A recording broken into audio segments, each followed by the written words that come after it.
Okay, and it always takes a second here just to make sure that we're actually live.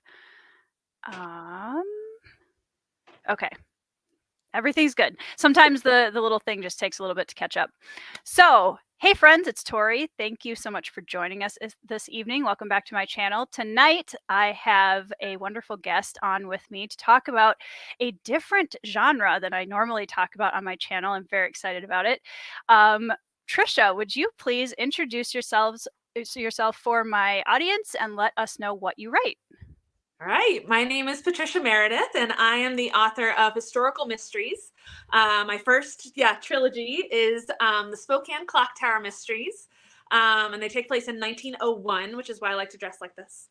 And they feature a clockmaker and it's an ensemble cast. So I'm excited to talk a little bit more about that and just the history that went into writing them and all of that. So this has been really fun. These are the first three in this series. I'm hoping to dive even deeper into it, as well as start some other new series this year. But yeah, historical mystery has become my love language.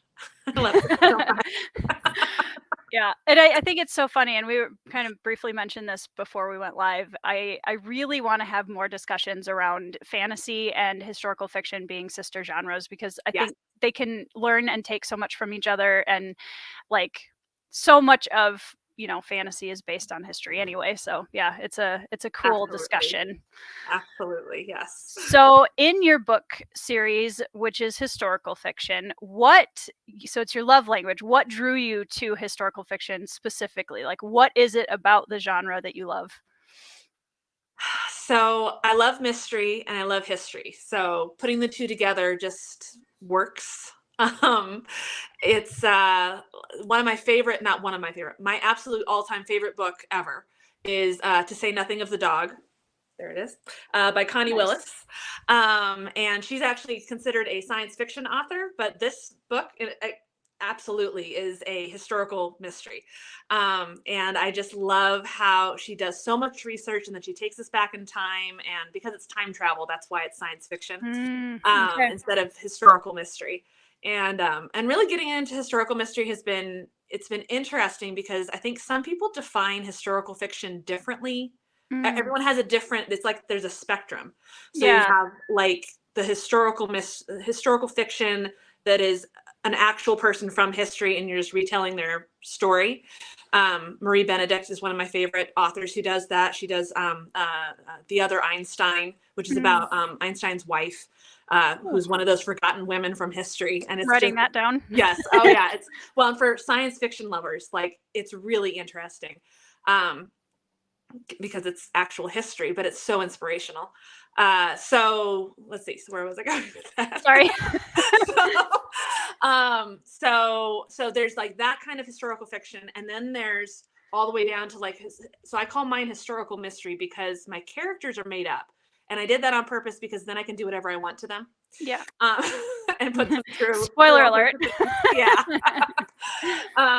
But everybody else that they interact with in the book are real people from history, which sometimes is limiting, but it's one of those, it gives you that framework so that way you can find the holes in history and fill them in. And I guess that's the part that I really love is filling in those holes. And finding those crevices that are left by history so we don't know exactly what they were thinking or feeling during this time, but making it come back to life. So that we're reminded how much we can learn from history and how it just repeats itself over and over again.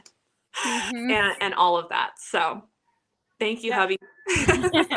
Yep, he's the first one in the comments over there. Oh, good. Katie Andrews says hi. And Anitha says hi. Hi, Anitha. Yes, hello. Anitha's going to read my book here soon. So. I know. It's kind of funny because other than Andrew, obviously, I was the first one kind of in our circle to start reading the series. Yes. And so I've just kind of been sitting on it for like a couple of months. And now finally some other people are picking it up and I've kind of been watching the chats as they've been chatting about it. And it's just been so much fun to like see everybody else like, oh my gosh, I love Archie. And I'm like, yeah, me too.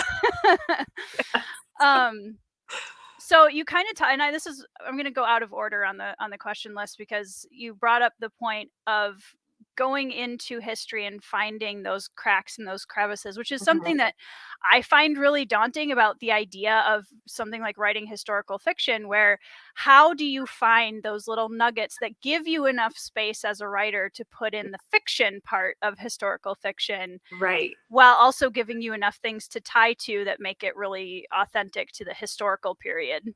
Yeah, and it's a lot of levels and layers of research. It's Mm. it's an onion. It goes down, or a parfait, whichever you prefer. Um, and so you start like really broad. I started with, I knew I wanted to write in Spokane because I was living in Spokane at the time. Sure. And no book had been written, no historical fiction book had ever been written about Spokane. Lots of historical books, nonfiction Mhm. books. In fact, one of the first questions I got was, so when are you going to write a nonfiction book? It's like, well, I don't write nonfiction. But maybe someday, but go read my website because that's where all the nonfiction part Isn't that kind of like the question you get, like, so what are you doing with your degree? right, Like, exactly. Yeah, uh, exactly. So, sorry. Let's see. So yeah, never so I started apologize for in, tea. I know. Always need tea. So let's see. So I started really broad with Spokane. And it actually started with my husband, Andrew. He sent me to the Campbell House. And the Campbell House is an actual location you can still visit in Spokane. It's a house that's been, it was built in 18, oh gosh, I'm going to get it wrong because I haven't looked at it in a while. It's like 1897, 98. But they've restored it to its former glory from 1910. So in 1910, there was an article published in, I think it's the Women's Home Journal, something like that, Sure. in 1910, where they went through the house and they took all these pictures. So when the museum got the house, they were like, well, let's rebuild it and restore all of the wallpaper and all of the furniture and everything. Like, they've tracked down the provenance of the furniture. So a lot of the things in the Wow. house are actually originally owned by the family. Cool. So you can go there and walk around. You just walk in and immediately it's 1910. I mean, it's incredible.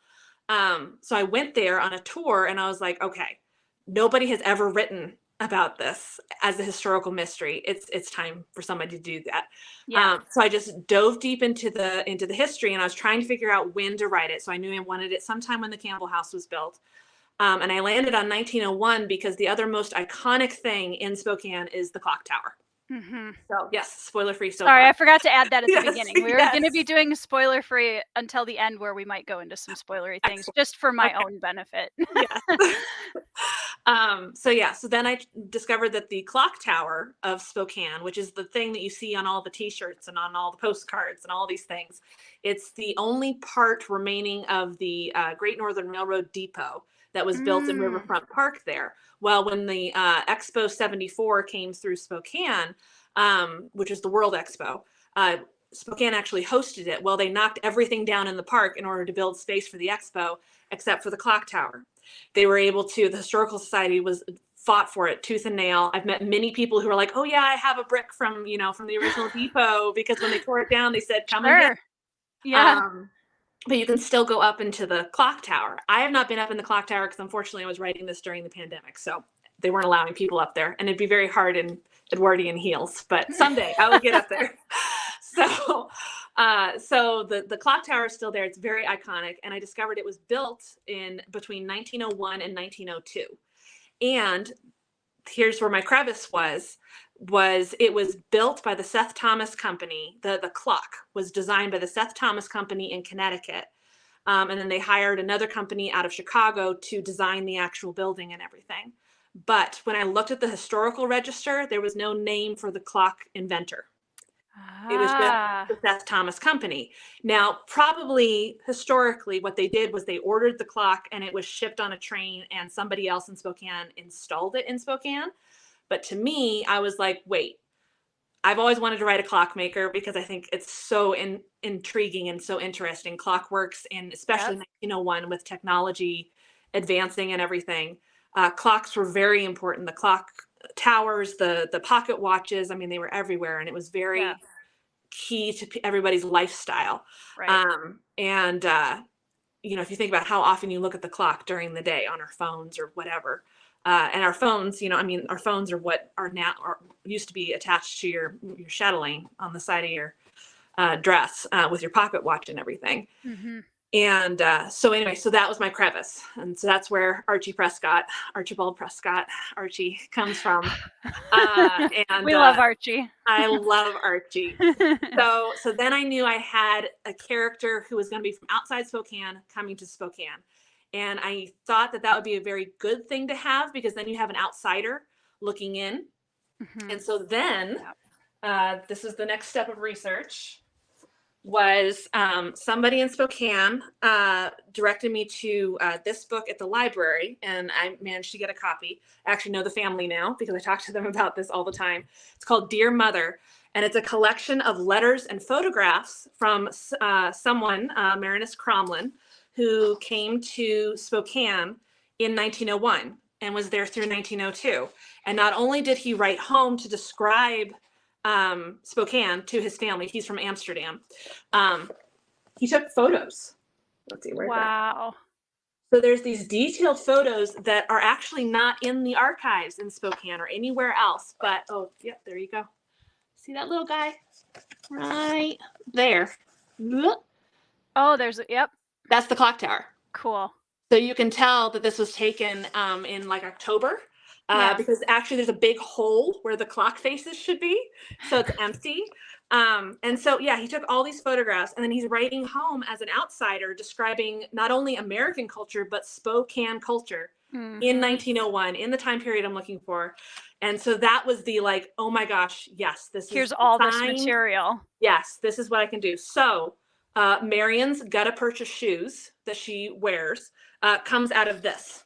Oh, cool. In one of his things, he was writing about these new boots that he had bought, along with the fact that Americans never buy, they never mend anything, they just buy new. So it's like, oh, nothing's changed. And so he describes these shoes and how much he paid for them. And so a lot of the descriptions in my book come straight out of here. Because I contacted the family and I was like, can I use this? And and they've been amazing. They sent me other photographs and have sent me on all sorts of different things. So actually, Marinus Cromlin is going to be a character in October or November of my books, because each of my books is a different month in 1901 to 1902. So he'll have to solve a mystery, but there he is in his home. That's awesome. So there you go. There's a selfie from 1901. So I have found, just because my grandfather and my grandmother are massive history historians, and they've worked a lot around the Civil War era kind of stuff. My grandfather has a huge historical fiction book based in the time period, and it kind of seems like, and kind of what you're saying too with the book and this family that you've been able to get to know, that people that are like, there's still a real passion, I think, for preserving history and all those daily life stories of people that were actually there, because we have all the like, and here's Spokane and here's the dates and here's the things, right? But when you have the life story of someone who's actually there, who's describing the things that were normal to that time period, like, it's cool to see how passionate people get about that, and the fact that they were just like, oh, please have some more. Like, right, absolutely. That's such a cool part of historical fiction from my point of view on the outside. It is. Well, and it's funny because it comes in waves. I think what we're most interested in. And so, like, there's been a wave of Victorian interest, but before that was Tudor. Everything was Tudor. And in historical fiction, it was all, I mean, honestly, that's where I got started. Well, before. So I like to say that my historical fiction story started with Samantha, who's the American Girl doll. Yep. And it turns out she's 1904. So it's been meant to be since I was like 9. Yeah. But Tudor history, and I love like Alison Weir, and I used to love Philippa Gregory, but now I'm more into Alison Weir because she starts from a historian's detailed background. So it's less, fluffy. Yes. Yeah. And more really, she really digs down into the facts and really sticks close to those. And that's something that I've really tried to do, is when it's historical, So like in the second book, we go to the Campbell house because of course I had to have a murder and have them be the suspects at the Campbell house. That way I could describe walking through the house. So you can actually walk the crime scene. You can go to where the body is found in book 2, and you can walk from the river from Hangman Creek up to the Campbell house, and then you can go through the Campbell house and tour all of that. And that just gives me chills to you know, to think that you could do that. So yeah, it's been really fun. All of that, tying that all in, and then making history just come to life for people. Yeah. Well, because I think that's one of the things that, you know, we struggle with, because to us, time periods like that are so far back are basically fantasy to us in some ways, because we can't imagine what it would have been like to live in a world that was so different from the one that we have.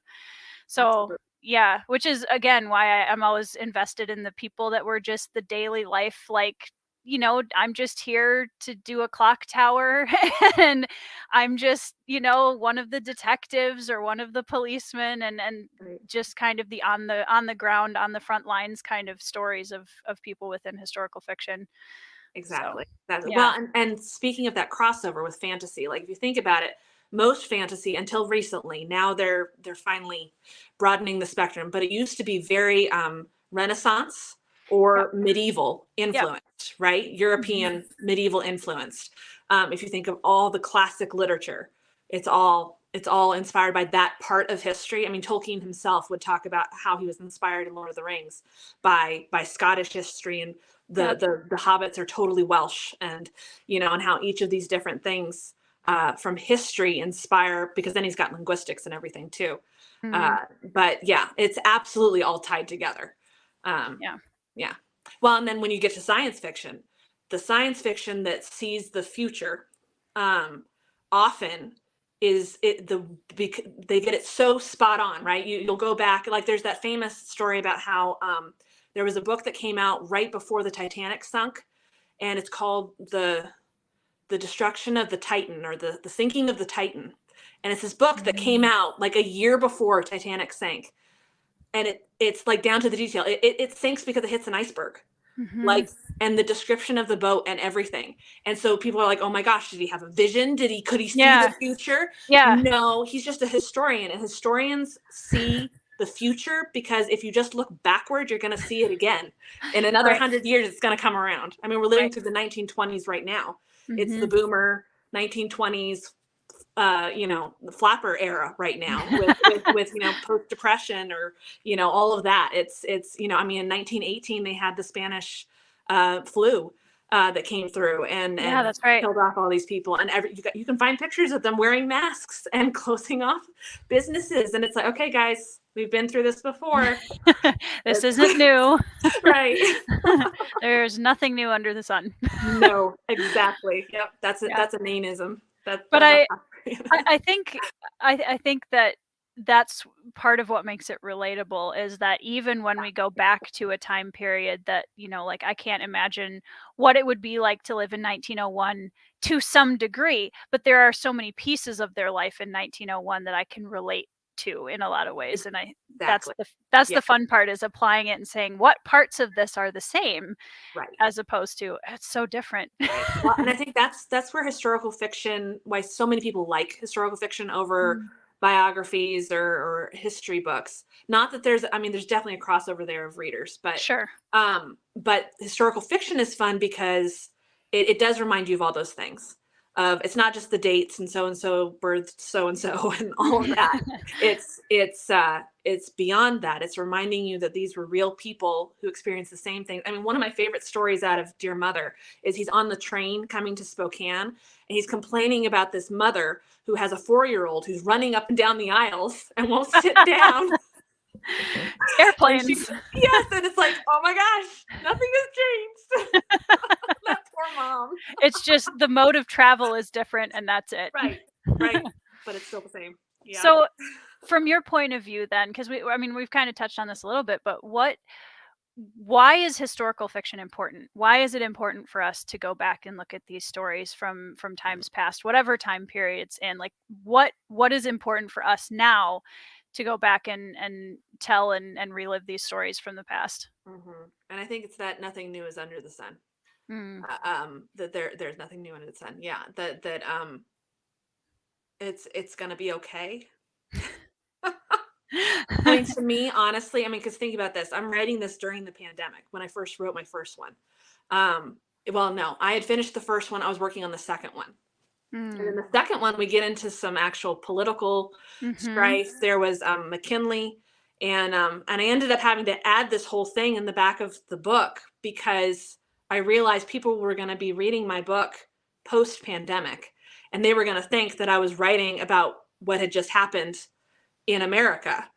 And I wasn't. I was writing about what happened in 1901, which was labor riots and political, problems, and McKinley literally running on the standpoint of make America great again. And, and it's just like, oh my gosh, wow. Okay. Things really do come full circle. Yeah. So, That's crazy. So that means it's going to be okay. Yeah. We're going to get through this.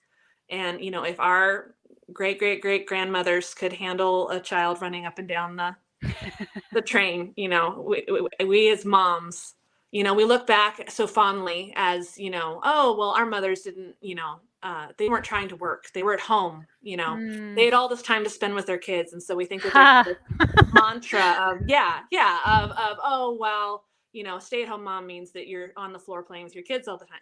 Heck no. Are you kidding me? Like, if you look at the Victorian era thing, it's like they are constantly working. Yes, sometimes they had maids. That's still, laundry took a week to do, an entire week. I'm so glad we've made that improvement. I know. Yes. Well, they'll talk about that. Historians will talk about how, so the bicycle and the washer and dryer, or dishwasher, forget which one, but probably the washer and dryer. Mostly the washer, because dryer, you can hang stuff up. You can still do that in Europe even. You just hang dry your stuff. But but those are two technologies that we could not have moved forward from that. Like it changed everything. Right. And we take them for granted every day now. And and it's amazing when you go back and look at it. One of the other books that I read that was amazing was The Victorian Internet by Tom Standage. And it's about the telegraph and then into the telephone and how it was the internet of that era. So one of the other comparisons you'll hear is like the Sears Roebuck catalog was Amazon. It was Amazon in that time period because it changed everything the way Amazon did. It was all of a sudden I can order a clock from Connecticut and have it delivered to my business here. So now I don't have to pay the prices of Wild West crazy people over here. I can pay a highbrow citizen of the East Coast because it was very different lifestyles on both sides. And have it delivered to my front door. And so same for women, like being able to just order something, order the fashion, right? So you could be in fashion now, right? And everybody's on the same page. Well, the Telegraph did that as well. And then in fact, the Telegraph even had like emojis and BRB, be right back, things like that. They had these little codes for how they would talk to each other because they're tapping, every single letter. So everything's going to have a code to it. And then the telephone comes. Well, then same thing with the telephone. And you got to remember on the telephone, you have an operator who's in between. So you have a lot of, things being overheard and stuff. I was going to say, I wonder if, I'm sure there is. It would be a fun read to read a book that was just told from the operator's point of view and all the conversations that they hear. Ooh, that'd be really you could pull a mystery into that because maybe they overhear something that nobody take that. I'm writing. Nope, that's all yours. But yeah, that would be a really I would read that. That sounds like it would be fun. That would be fun. Yeah.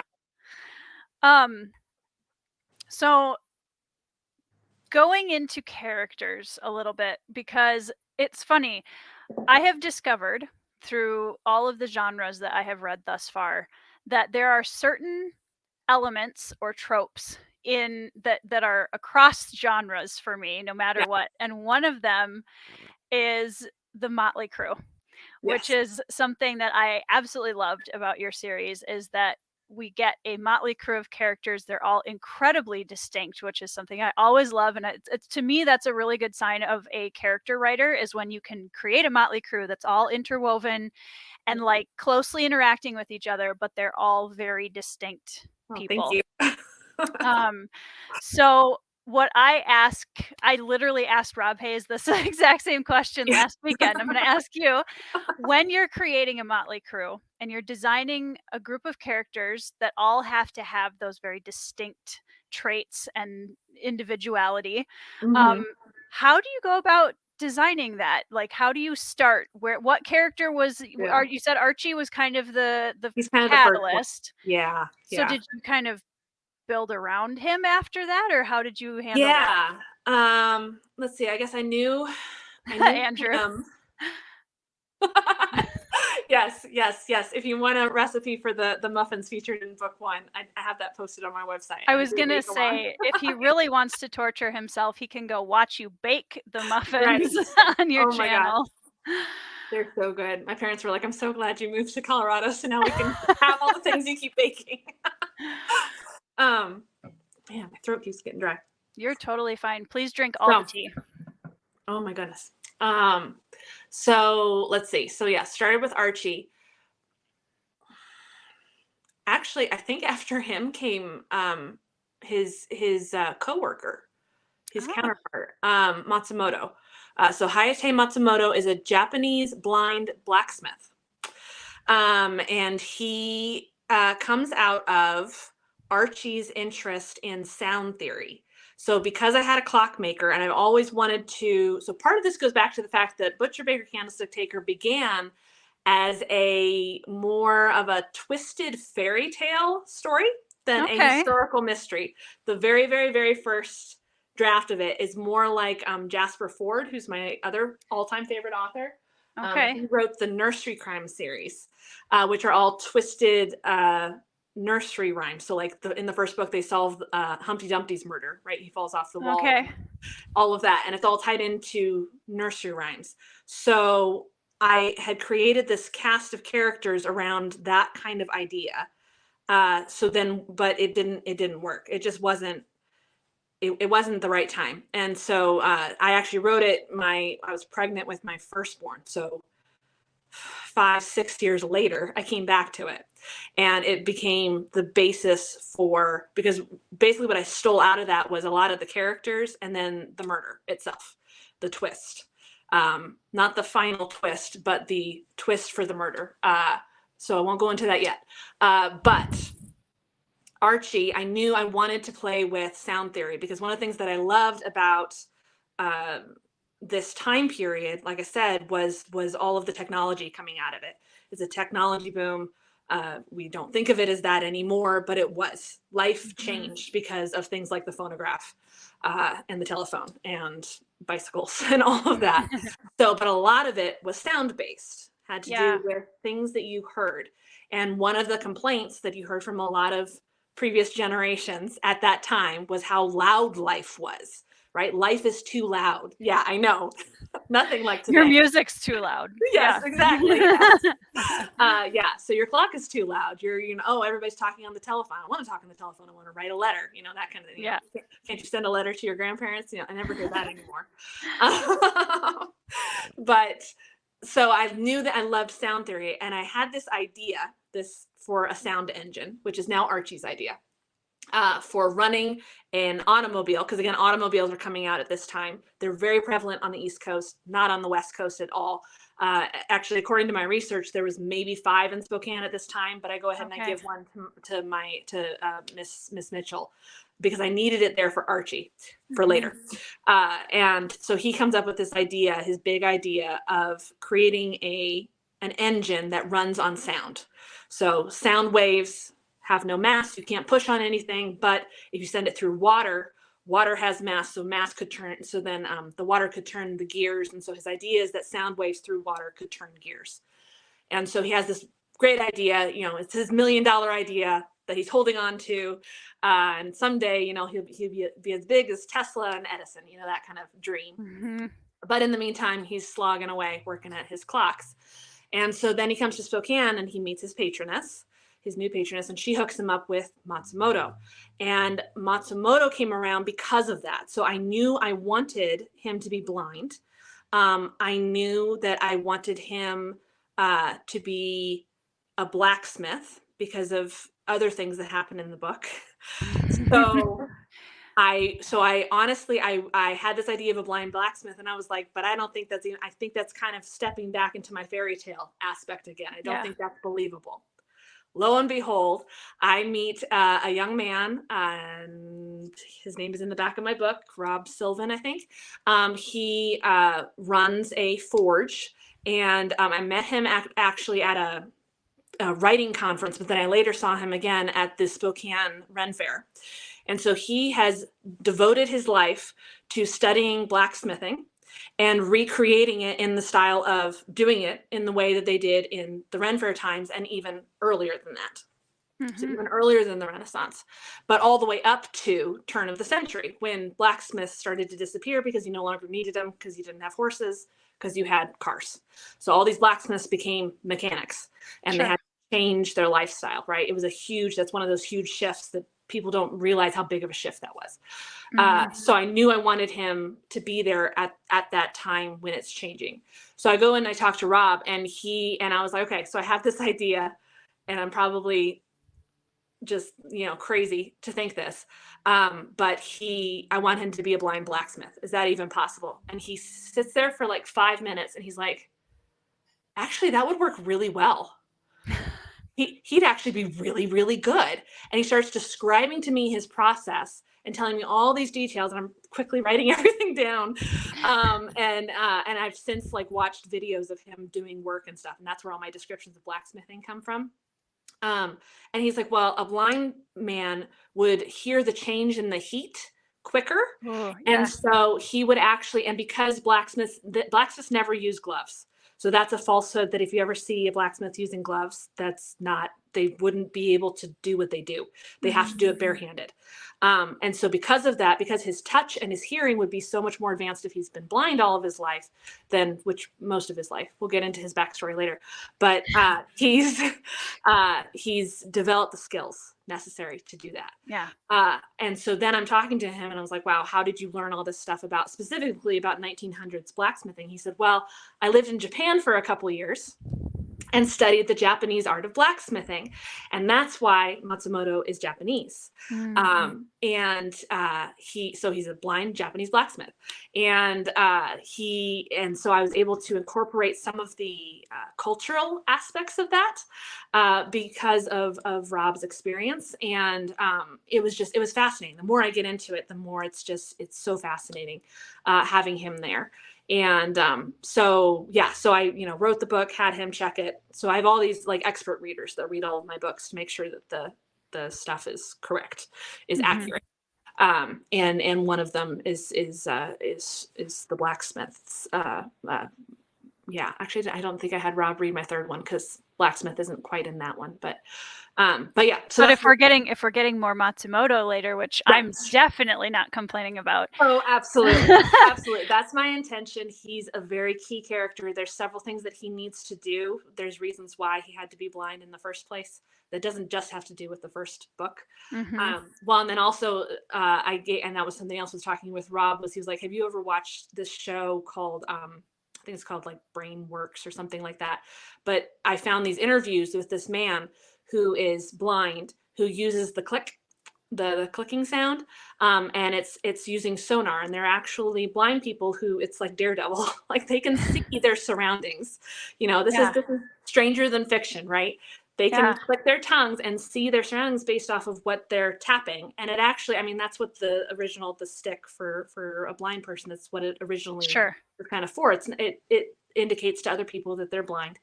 But it also is so they can tap and they can hear the resonant frequency. So again, we're getting into sound, we're getting into frequencies and resonancies and all of these things. And so it all tied into Archie and having that. And so then their work together, it inspired the whole rest of it. So yeah. Yeah. Yeah, exactly. And Like, this is something, I mean, you mentioned this when we were talking just before the live too, that I think is so interesting. It really shines a light on, I think, some parts of history that maybe don't get meant, because I would not have guessed. I had no idea. And so it was really fascinating to like, oh, like this is a really cool part of this, time period in this area that it's shining a bit more light on, that hopefully will, like, for me at least, it made me more intrigued about, like, okay, so what was going on in this time, as far as I didn't even know. Now I know that there was a growing Japanese community. What does that look like? What, in right. the early 1900s, In the early 1900s. Yeah. And in Washington, unfortunately, Washington does not end well with that story, but because of World War II Mm. and all of that. I But think that's most of the United States, honestly. yeah, yes. Well, in Washington, they actually had the camps, and Mm. it was a big thing. In fact, a lot of the Japanese community that came about in 1901 ran the farms that are called Green Bluff, which is up Sure. north of Spokane, and it was mostly Japanese families that ran those farms, and they all lost them during World War II. And so now you go up there and there's not as much of a Japanese cultural presence up there. It's very unfortunate. And so I was very glad when I started researching, because of course I didn't just pop a Japanese person into Spokane. I had to do research and figure out, was this even going to work? Because I don't want it to be a token character. Mm. I want this to be realistic. This is a real Yep. person who experience things. And so you can actually find, there's been a big movement in the Washington archive where I do a lot of my research. They've been discovering all these photographs that were taken around that time, mostly for immigrants coming over. So they would take a photo of them and their family. And a lot of the times it was the man came over, he worked, Yep. built the railroad. I mean, we've all heard that story. And then, would go home to his family maybe 3 times in 30 years. I mean, it was very rare. So we'll find out why Matsumoto's there eventually. But Yeah. um, He's such yeah. a fascinating character on so many levels. For anybody that hasn't read the books yet, like, you guys are in for a treat with these characters, because there's just so much there. Well, and that's just Matsumoto. He's a tertiary character kind of in the first Right. one. He was in He my top. grows. He's probably one of my top 2 characters in the story. Awesome. Yeah, Awesome. yeah, Excellent. Good. Yeah. yeah. He's Um, yeah.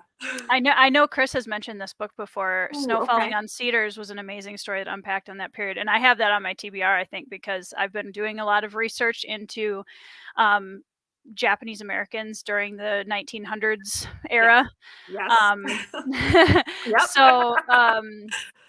so I really thank you for the reminder, Chris, because I really want to get Yes, to that yeah, one. yeah, I will definitely add that, yeah, because I'm always looking for, like, one of the things I discovered was a Japanese, detective that is one of those lesser known, and he was written, gosh, I'm gonna get this wrong, but it's, like, way before 1900, Hmm. and it's one of those, like, it's finally being translated into English and coming to our awareness, Yeah. and finding those stories because yeah, it's fascinating. So, Yeah. but anyway, so yeah, so that's Matsumoto. And he's not even one of my motley crew. Well, he is. So that's where this started, was all the way back. Let's see. So motley crew, he has become part of my motley crew. He did not originally intend that way. He was there for the first story and he clung on with his fingernails and Oh said, no, yeah. no, I'm important, you need to keep me around. So yeah, so he has remained there. So he and Archie will continue their sound theory stuff, and that is so much fun to look up. The Yeah. history, there's so many historical things that it's like these patents. So because of this time period, so much of what I look at is in the public domain. Mm. So I can actually find things on the archives about original patents and things, and I try not to do exactly those. I try to do something similar, but again, history repeats itself, and a lot of the ideas that you see in these patents, you're like, okay, it wasn't accepted at that time because Mm. their research wasn't maybe quite where it should be, or the science wasn't there yet, right? We couldn't prove that atoms existed in 1901, but wait 50 years and by golly, you got something. So it's yeah, it's really interesting looking back through all of that, but Yeah. yeah. It seems like it would be an insane rabbit hole, because I think like it's kind of the inverted rabbit hole that exists for when you write fantasy, because we're like, okay, I need to come up with this and this and this, and if I come up with this, then I need to come up with something over here, and like it just kind of never ends. Yes. And with historical fiction, it's kind of the same thing. You're just finding new content to Right. include, or Right. Oh my gosh. Yeah. And you find that truth is stranger than fiction. That's another one of those things that it's become my mantra, because you look up these stories and you're like, I could not have made that up, but this is something that actually happened in Spokane and it's in the paper. And I'm like, okay, that's going in the book, because that's amazing. So yeah. So let's see. So we've got Archie and Matsumoto, but really so the POVs in the first book are Archie, Marion, the twin detectives, and Eleanor. And Eleanor came about because I was researching so many cookbooks. So I have all these 19th century cookbooks, and I do more baking with those on my channel. But the interesting thing about cookbooks from that time period is that it's not just recipes for baking, it's also cleaning recipes. It's how do you clean X, Y, and Z, and then etiquette. It's a lot of how you should act as a maid. And actually a lot of them in my time period, 1901 specifically, is about being a middle-class woman and running her household, because it was coming out of, especially in America, there's definitely still the class system, but on the West Coast, you have far fewer women relying on a maid and a cook and a butler and a whatever. They existed. It was one of those things that I came across that I needed for my story, because I wanted to have a manor house mystery with the butler and the chauffeur and everything. Right. Like, well, did that even exist? And I discovered that yes, Spokane had actually a thriving upper class community, and they wanted to be like the upper crust on the East Coast. Yep. So again, with Sears Roebuck and everything, they can order exactly what the upper crust in, Carnegie is using this spoon today, and okay, well then I have to have that spoon because, Mrs. You remember how Carnegie we were is doing talking it. about how nothing changes? Right, exactly. It's so funny how we're so fascinated by the upper crust. And so the cookbooks have different layers to them, and I found all of these cleaning things, and I was like, okay, so I definitely, in this big house, I need to have a maid and a cook. And I decided to get into Eleanor's brain instead of Mrs. Curry's. I could have gotten into Mrs. Curry's. I almost did, but she's fun as just the fluffy cook that you want to hug and eat her muffins. Yep. So we might get into her head eventually, because there's lots of books coming, but for now, yeah. So I got into Eleanor's head, and that took a whole nother way. So then I wanted to have some interaction with her, some connection to the house, more than just Archie and the patroness. And that's where Marion came up. Now Marion actually originates in my first book. And if you've read the book, I think I can say this. Can you? I can't. No, I can't. But she was another one that I wanted to echo my experience of leaving Spokane and coming back. So her whole story begins with her grandmother has just died. And I also want to just talk a little bit about the mourning period and how it was a big thing, the whole mourning thing. And that's something I want to do a whole video on it, because I think it's actually something that we've kind of lost in today's society. We're not allowed to mourn anymore. And it used to be much more of you recognize that this person is in mourning, and you can tell because of how they're dressed, but also they're allowed to leave society for a little bit and mourn and go through a grief period. And I think that that's something we've lost. Oh, 100%. And but that's a whole thing. So getting into that with her, that would be a really interesting video, though. Yeah. So I'll put it higher on my list. So I wanted her. So she's left Spokane. She went to Seattle. So she's been in the West Coast, and then she comes back. And that's my story with Spokane. Is I went to Whitworth University in Spokane, graduated with a creative writing degree, got married to my lovely handsome husband, Andrew D. Meredith, who writes epic fantasy, and you should buy his book because they're I've amazing. also interviewed him. I'm just going through the Meredith family at this point. I know, exactly. Eventually, you have to interview our kids because I'm sure. Hey, I'm here for they do have books. They've written their own books because when you have two parents who write books, that's what you do. We have a bunch of those too. Yes. So I graduated, got married, and swore to my husband that we would never, ever, ever live in Spokane. That we were going to move far away and never come back. That I loved visiting it, but I would never live there full time. And so we did. We moved to Seattle. We moved to Minnesota. We moved in Colorado, and then came back to Spokane because Spokane is a lodestone. And so that's a lot of the things that Archie says, that Marion says about coming back to Spokane, about the surprise that Spokane is, about how beautiful it is. It's a beautiful city. And there's a reason why a lot of films are actually filmed there, except for the one that takes place in Spokane, the Red Dawn. They remade Red Dawn, and it's supposed to take place in Spokane, and they do this one shot of the city, and it's not Spokane because Spokane is very distinctive. So because between these two, there's this river that runs through it, the falls, and it's just gorgeous. Spokane is absolutely beautiful. And so we ended up back there with his family. All of his family is in Spokane, and I needed a support system to help with raising two kids because yes, it's okay to ask for help, moms, and it's the only way to get anything done. And I'm so grateful for that. So while I was there, finally my kids got old enough that I was like, okay, I need to do something for me, something that brings me joy. And again, that was reading a book. Well, I don't have it down here. I have her other one, Jennifer Fulwiler. She wrote Your Blue Flame. There she is. She's so pretty.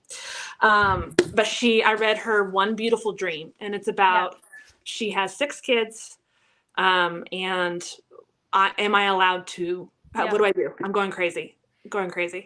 And so now she's a stand-up comedian that talks about. I mean, you can find her everywhere. She's amazing. She's so encouraging.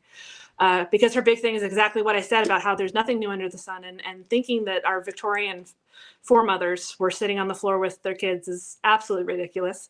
They had a support system. There's a reason why multiple generations lived in homes.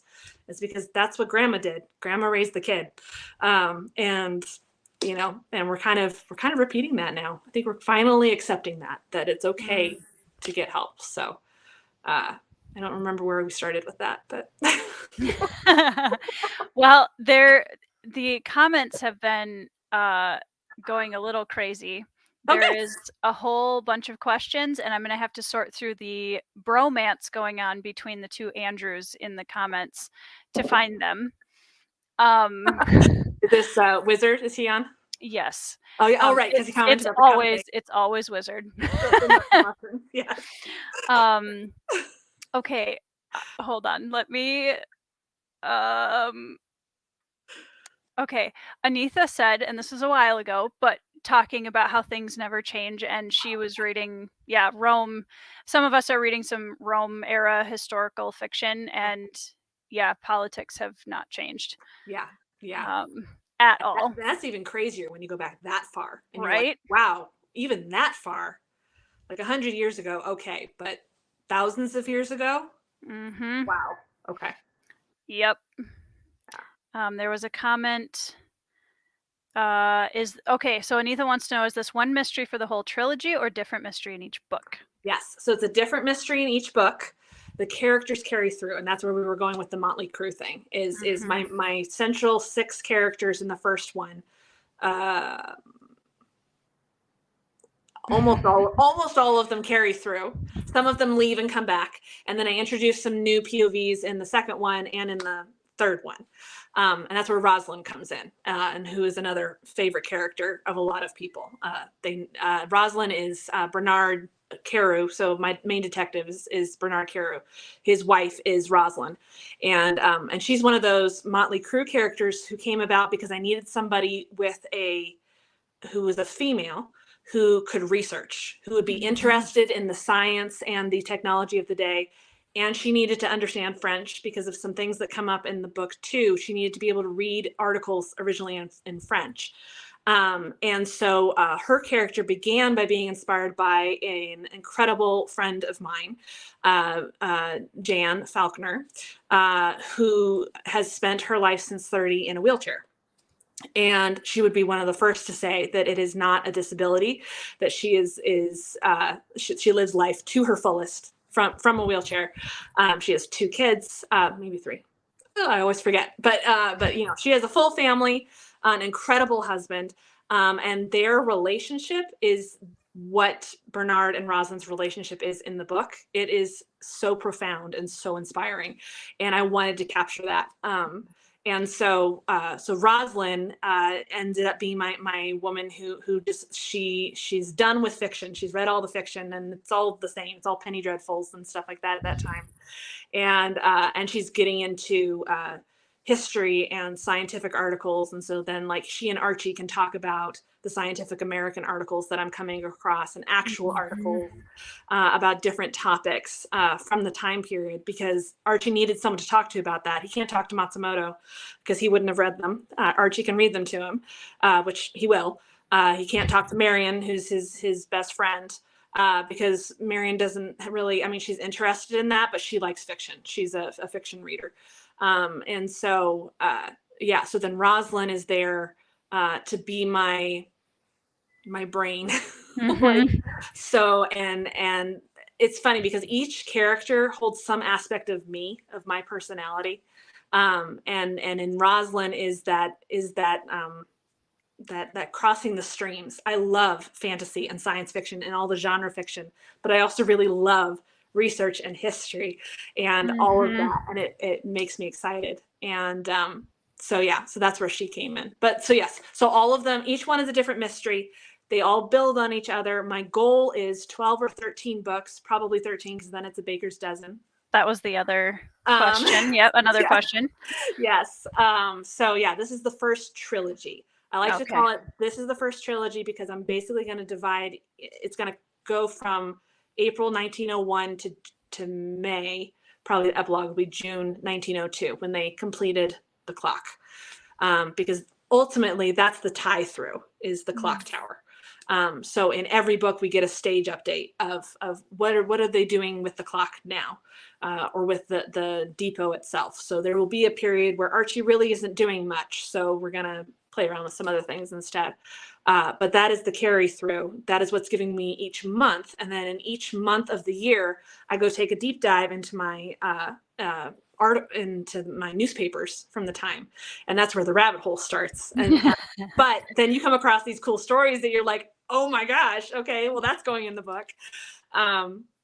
So the fourth one I'm working on at this point, I don't know if it's going to come out this year. Probably not. I think 2024 is going to be the year of the next 3. I'm going to quick release 3 of them, like I did the first 3, just right in a row. Because I like having a connected story through the 3 of them. Like, you need to read, like, okay, anybody watching who hasn't read yet, you have to read them in order. Definitely read them. Yep. What's Your Baker, Candlestick Taker, Cupboards All Bared, Crazy Maids in a Row. There's a reason why I put which book in the series it is. It's book 1, 2, 3. Highly recommend it. I mean, you could possibly conceivably jump in the middle of it and read the first one like as a prequel, but I highly recommend, because otherwise the characters build on themselves. The emotional tie-in with the characters it's much tighter if you know their past, if you know what they've been through, how they all came together, why they all know each other now. In book 1. So book 1 is making the motley crew, and then we'll have some, additional characters added in throughout. So, but each one is a different mystery. So spoiling book 1 won't spoil the mystery in book 2. Right.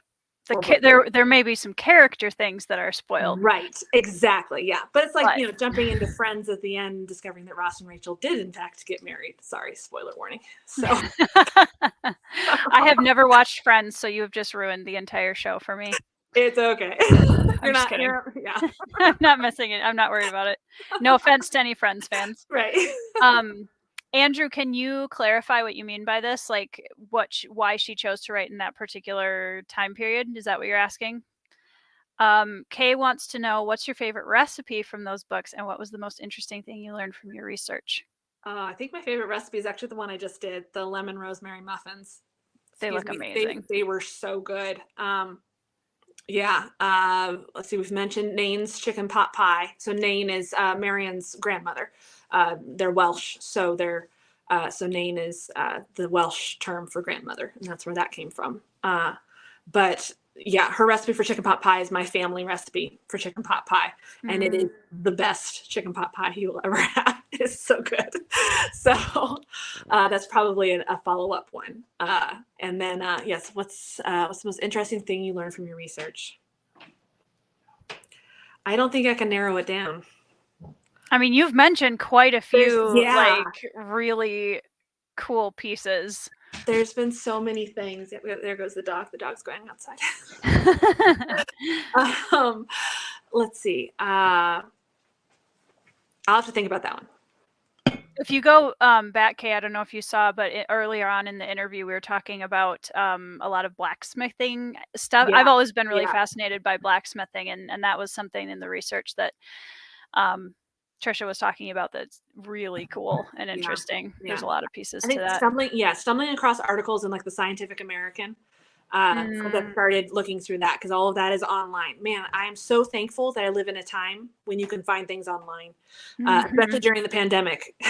Post-pandemic, guys, everything they had nothing to do. So they scanned a bunch of stuff. So if you go to like archive.org, you can find everything scanned in, pictures and articles and all these things at our fingertips now. That every historian who's ever written a book is like, oh my gosh, you're so lucky. Right. Because and search features, right? I can search through all the Scientific American articles for anything that has to do with sound, and it brings up just those, so I don't have to read through every single article. So yeah, I found some amazing things that way. Like I found an article by H.G. Wells, who wrote The Time Machine, and he wrote an article in the Scientific American. I think I mentioned it in one of the books. They talk about coming across that article. Might be in the third one. And it's one of the, I didn't realize he wrote stuff outside of fiction. And he was actually he wrote articles for the Scientific American all the time.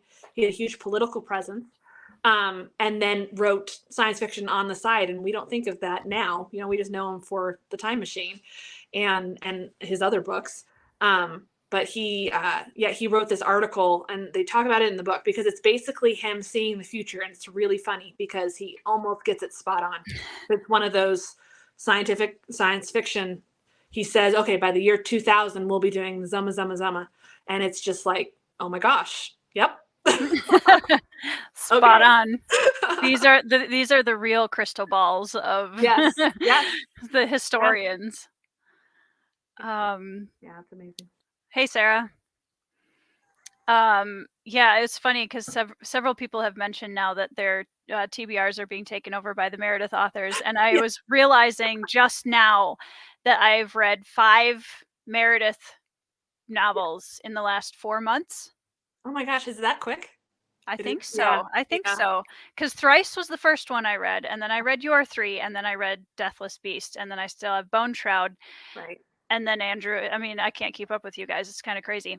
I'm trying. Yes. I know. You got to slow down. There was a question really quickly. Let me see if Andrew clarified so I can ask that one. But he asked one up above that I really wanted to get to as well. Let me see if he... Oh, time period. So like, how did you... Let me find your original question again. Past all of the... It's really difficult to find questions in here for some reason, you guys. Meredith are destroying my TBR. Good. Just make sure you leave reviews. We like reading reviews. Yes. Oh, so like asking about how you came across all the like hair clothes. Oh, your personal costume. Oh, like me, like dressing up. Oh, that's I think so. I think that's what. Yes. Okay, I got it. Sorry, Andrew. So I started researching the time period, and one of the things I stumbled across was Sarah Chrisman and her husband, and I'm blanking on his name. But if you look up thisvictorianlife.com, Mm. They have chosen to live their life according to 1898. Ah, Down yes, I think down I've to heard of that. everything in their house, everything they wear every day. He works at a bike shop and she writes books. And she wrote this book about the corset because, of course, the number one question I'm going to get is, do you wear a corset and why? Because it's a feminist statement. No, it's not. And actually, Abby Cox just released an amazing video yesterday where she talks about how she thinks the rise in women wearing corsets again has to do with the body neutrality movement, and how, like, so the silhouette of Edwardian era, and yes, I just made my hand an S shape because that's what it was an S shape. Mhm. Was they would pad the front and pad the back, and then your spine was supposed to do this, but your spine doesn't do that. So you have a straight corset in the middle, and then you pad on either side, and it makes an S shape. And so, but no woman is actually built that way. No woman is built to wear the large dresses of previous eras. So there seems to be a movement towards more women wearing corsets and realizing that they're not as bad as we've made out them to be, because it gives you the silhouette that you need for the clothing, for the look you want, without damaging your body. And again, I'm going to get questions about, well, but doesn't it mess up your organs and it pushes everything out of the way? No. Actually, a lot of that literature, and I can absolutely point you to better people than me to answer that question, but it is one that I get all the time. And that's Abby Cox and Bernadette Banner. If you go to my channel and you go to the channels that I recommend, the top 3 there on clothing and everything, I've got a playlist too of like my favorite clothing things, and several of them they do such a great job of disproving the myth of corsets. Corsets are actually very very comfortable. They give me the posture that I want. They actually help with my posture. When my back starts hurting, I put on my corset because it helps me sit correctly. And they're very comfortable, and they do not displace your organs. It's nothing like that. If you're lacing it so freaking tight that it's messing you up on the inside, then that's your problem. That's a choice Not that the you corset. made. Yeah. That is not the corset's problem. Right. Because that's not what it's meant to do. It is not meant to even bring you down several sizes. If you watch women who are wearing them correctly these days, a lot of the women that do videos on them are showing you it doesn't change their figure that much. It just changes the shape of it. It gives you that hourglass shape that you need for a lot of the silhouettes of the time period. But it doesn't. It's not going to shrink you down. In fact, you can find great videos about how that airbrushing is nothing new. You can find these corset pictures, women in corsets, and you can see where they airbrush around the women to give them these, like, it looks more like your neck. It goes in so far, right? Mm-hmm. That's not the woman's. Nope. That's why they would do like blank backgrounds right behind them. And then they'd put That plants makes around sense. them and stuff. But if it's blank right behind them, then they can come in and they can airbrush that area out. And so it's again, nothing new. But yeah, so the first thing I had to do was discover, is it okay to wear a corset? And Sarah Chrisman wrote this amazing article about wearing a corset and all the history. And she went into this deep dive in the history of it and everything. I was like, okay. So I got a corset and then started tracking down clothes makers. So I buy all of mine from Recollections, recollections.biz, B-I-Z. And again, they also have a blog that goes into the history of all the clothing they do. And they do everything from Civil War, if not before Civil War, all the way through 1950s. Okay. Like, that era. And so then I just went through and I chose, they have it so beautifully organized. And I found 1900s Edwardian. So I am dressing myself Edwardian. It's hard because 1901 is the year it changed. And again, like, that's why I'm loving 1901, because so much changed in the world that year. And in America, we don't really think about it was all the Gilded Age. The Gilded Age was from like 1890s through 1910 or so. Well, until the war. That's what it is. Gilded Age until 1914.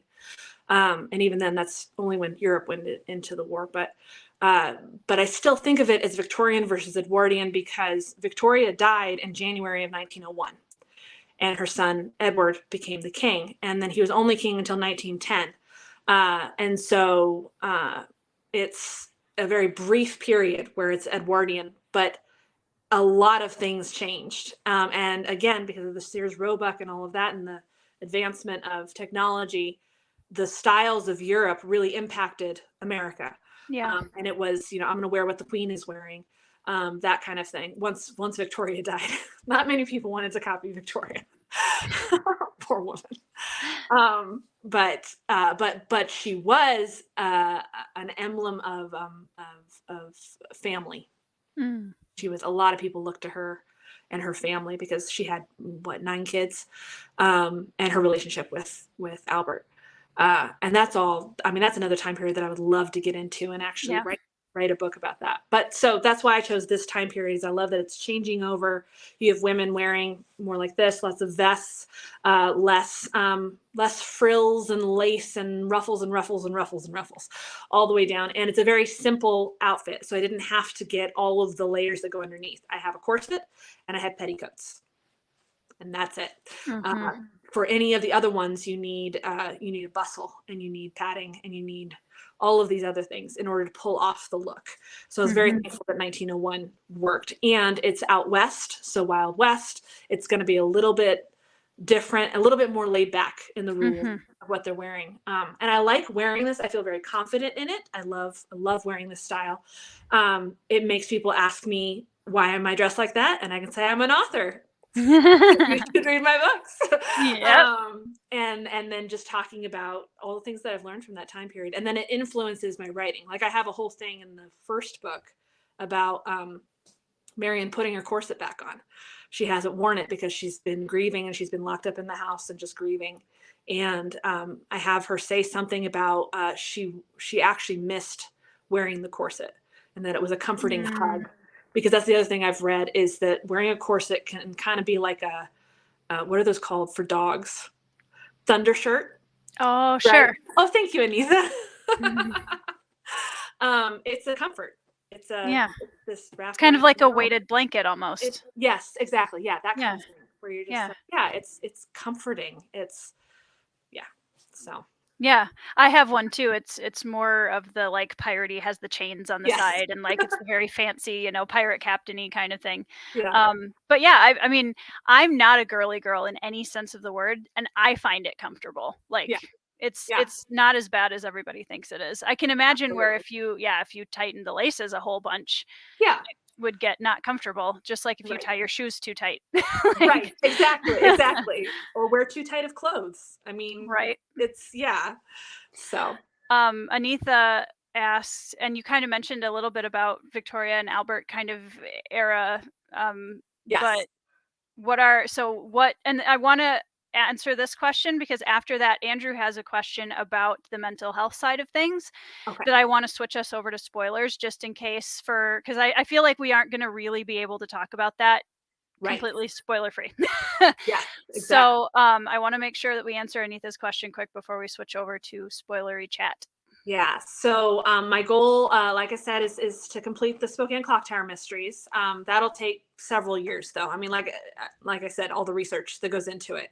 Yeah. And even though I'm more comfortable with it now, I kind of know what my rhythm is and where I'm going with each book. Like I have a basic mystery written out for each of these books.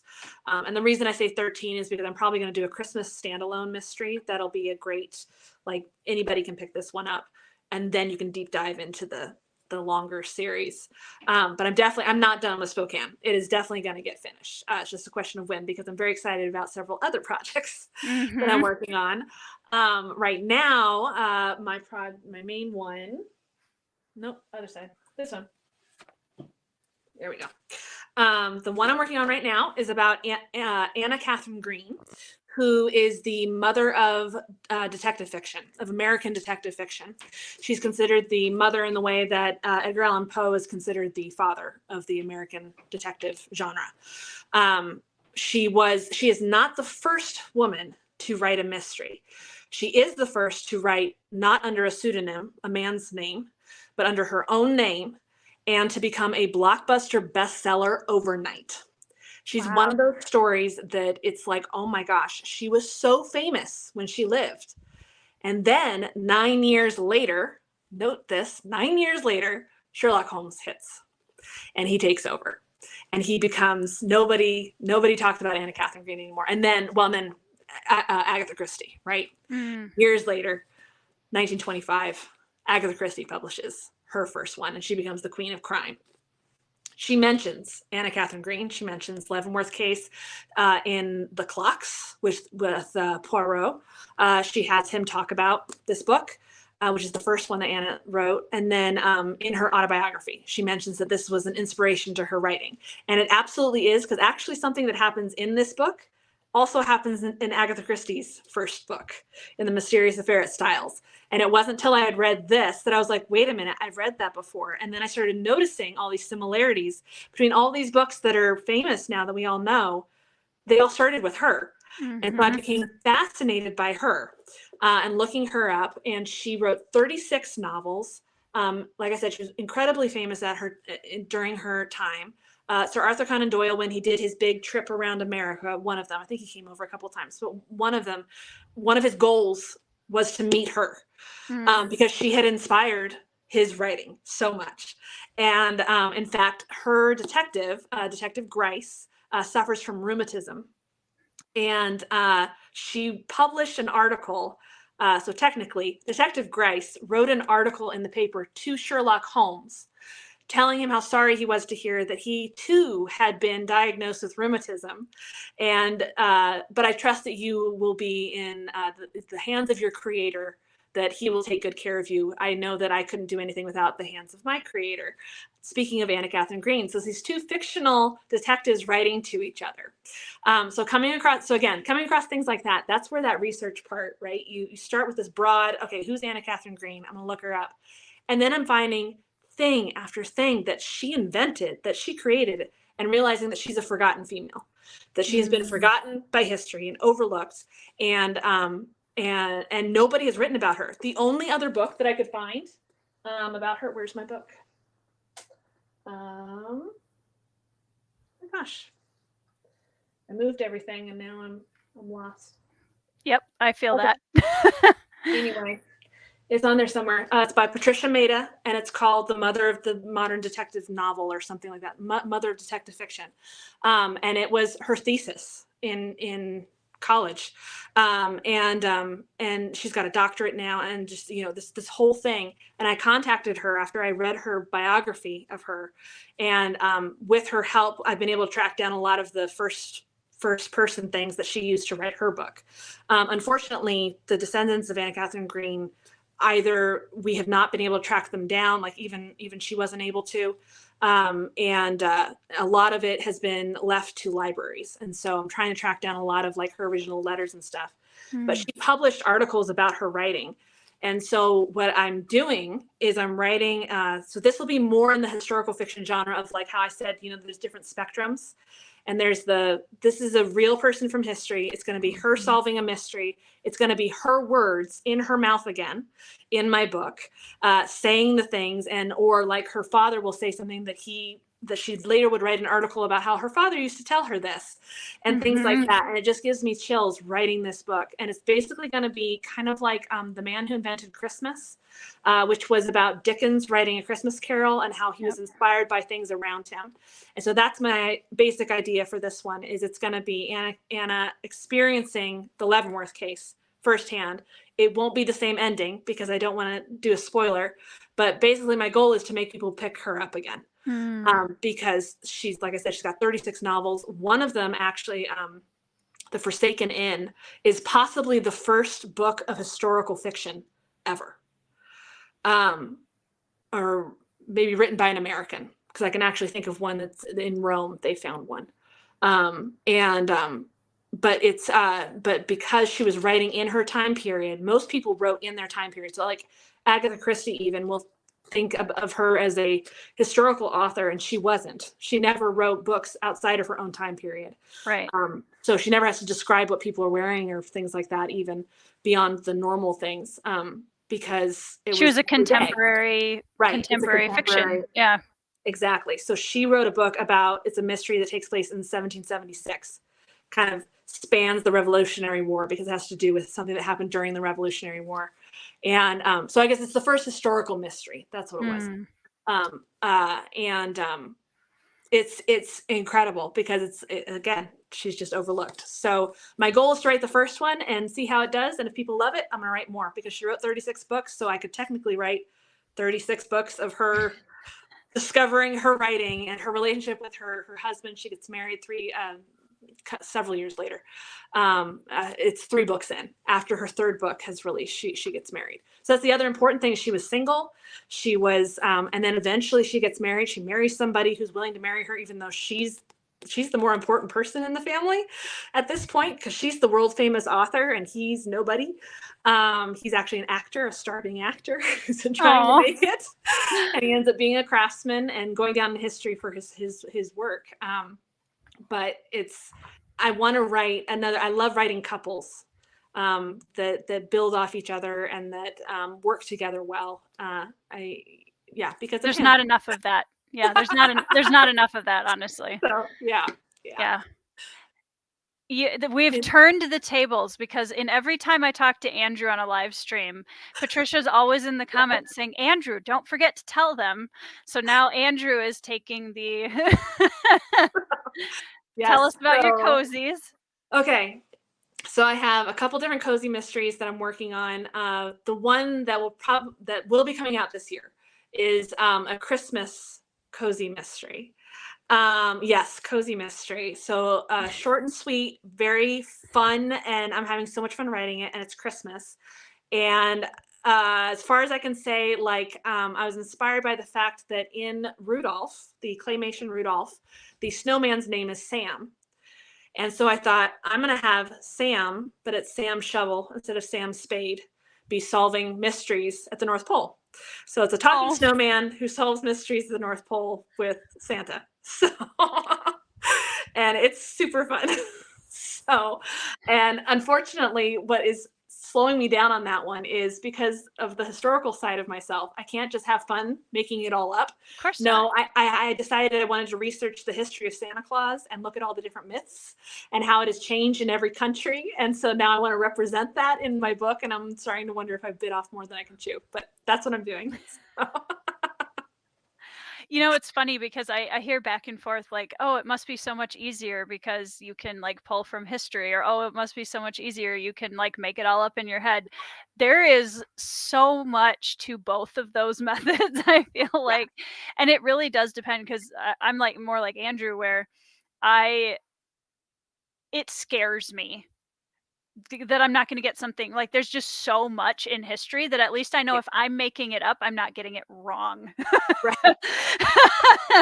So and believe me, someone will know. Someone will correct you. Right. And even when you write fantasy, people are like, that's not how it is. And you're like, in my world it is. Right, Andrew. Right. Yeah. That's something Andrew and I have talked about doing a video of is which is easier? And because the answer is neither. Right. Yeah. They both have their hard things, and they both have their, it's just a question of which one brings you more joy. Do you enjoy building the world and coming up with all this stuff? Because that boggles my mind.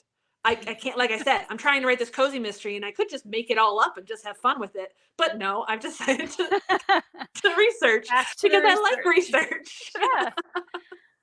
Yeah. And I admire people who love research. I mean, in fairness, I think because I'm doing a little bit of, and I'm going to hopefully talk to you about this at some point. I'm doing a little research for a historical fiction I want to write based in my own family history at some point that we have a lot of things from. There's a lot of things. I would love to have a conversation with you about that at some point. Absolutely. Because the research is fun because it's people I know, if that makes sense. Like that makes it easier, although I'll put it out in my whole family. I'll be like, You can't publish that. I mean, it's far enough back that we should be fine. Right.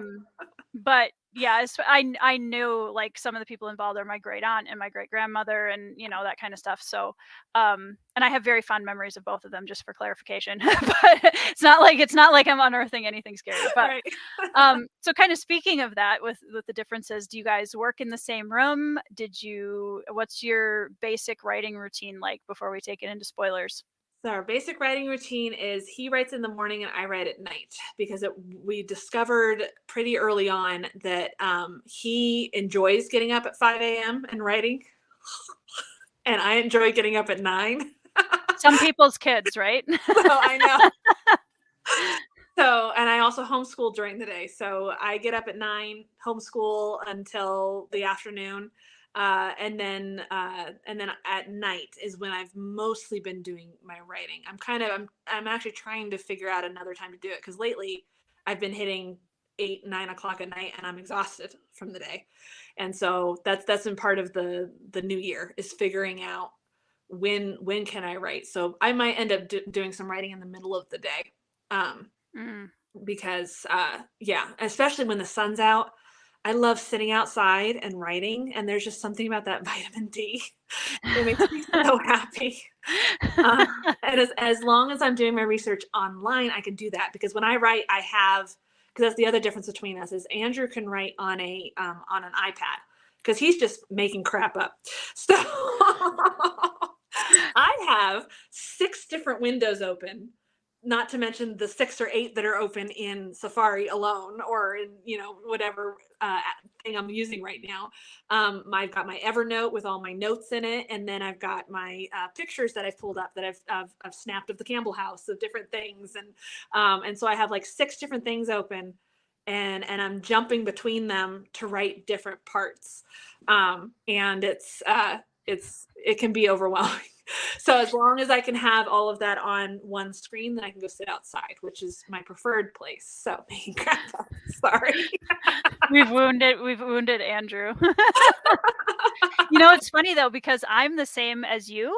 While I'm making crap up, I have also like things. Well, it's funny because I look up things like the nutrition value of figs, or random things like that, because I'm taking bits and pieces and then waving a little magic wand and making it different. Right. And so like I would never be able to write on an iPad, because I need my mood boards with all of my inspiration character like paintings and things, and the architecture and whatever else. So yeah, I totally get that. Yeah. I'm sorry, Andrew. Okay, so to get into the question that Andrew asked earlier about writing a broken mind, and I think that's going to get into some detailed discussion, and so I want to make sure that I put up spoilers for everybody on that, because just in case you haven't read the first book, this kind of there's a lot of spoilers sort of woven into that conversation. So I guess if it's cool with you, we will move into that. So this is your note. Yes, Anitha, I'm so sorry. We're kicking you out. You don't have to. You're welcome to stay, but then the book will be spoiled, probably. Yeah, you will know. Because there's a lot which is okay. I mean, yeah. I'm not let you enjoy it. Yeah, Anitha is definitely not a spoilers fan. So yes, Andrew, figs and wasps. I'm literally you wait until you see my acknowledgements page. I cannot wait to write it. Cannot wait. Raisins and craisins and figs. Oh yeah, raisins and craisins and figs and wasps will be in there. If I was writing like a more goofy fantasy, I would just name them both that. Right. Put them in as characters.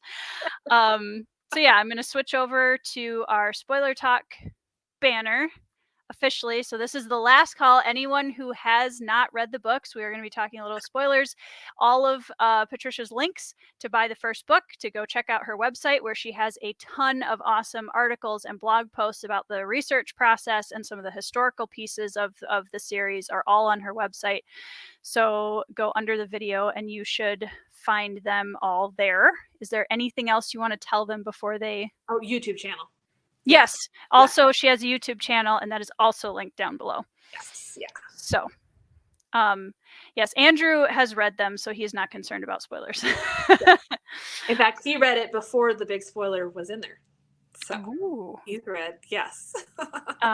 So, Kay, just so you know, we will only be talking about probably the first book. Yes. Yes. Yeah. Yes. So you should be fine. So it's just because since you've already read the first book, you'd be fine. Yes. Yeah. Yep. For this particular topic, yes. Yeah. Yep. So you're fine. Okay, so here we go. Andrew wants to know I just lost my comment. How did you tap into writing A Broken Mind? And you want to talk a little bit about, I know you have a blog post on your website that talks a little bit in depth about this too, but the floor is yours to talk about how that came about and your process of digging into that a little bit. Okay, so it goes deeper in the second book, so you'll see some of this, Andrew, in the second one, but it doesn't give anything away. So for those who are still here, so Eleanor, right, has DID, or multiple personalities, as it was called in 1901, and that is the big hammer that drops the end of book one. And part of the reason why I dropped the hammer and then left it there was because I wanted to propel you into book 2 and 3. Because if I started a conversation there about all of that, it would have taken another 2 books. And and it did. And it did. Right. And we're still not done.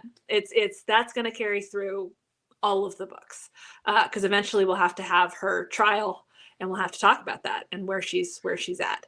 And that's what I was trying to avoid saying when I was talking about Rosalind earlier, was part of the reason why Rosalind had to come in was because the only known articles that I could find for 1901, for pre-1901, was articles written in French. In America, as far as they were concerned, multiple personalities was, like, I found one article from Portland, I think it was, about multiple personalities, and it was the idea of, like, a man sleepwalking in the middle of the night. Like, that was multiple personalities. Or definitely a woman's hysterics, right? Yep. Once a month we go hysterical and we break into different personalities. So, right? Obviously. So,